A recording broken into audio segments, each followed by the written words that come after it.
Lampu yang model ni walaupun harga mahal tapi kena dengan dia punya kualiti. Body dia ni berat tau. Body dia ni dari die-cast aluminium. Body dia ni memang solid. Finishing dia pula cantik, jenis powder coat yang jenis kasar, warna kelabu macam ni. Jadi body dia ni boleh tahan lama kalau korang nak guna untuk outdoor. Yang ni lampu solar guys, lampu yang pakai cahaya matahari. Siang dia cas guna cahaya matahari, malam dia akan nyala dengan sendiri. Korang pakai banyak-banyak lampu macam ni pun tak payah nak risau bil tinggi. Sebab lampu ni dia cas guna cahaya matahari saja.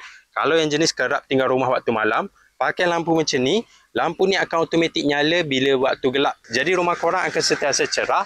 Macam ada orang dekat rumah bila korang pakai lampu solar macam ni. Lampu yang jenis ni sesuai untuk korang gantung dekat tiang lampu macam lampu yang ni. Cumanya dia agak berat sikit sebab body dia ni dari aluminium.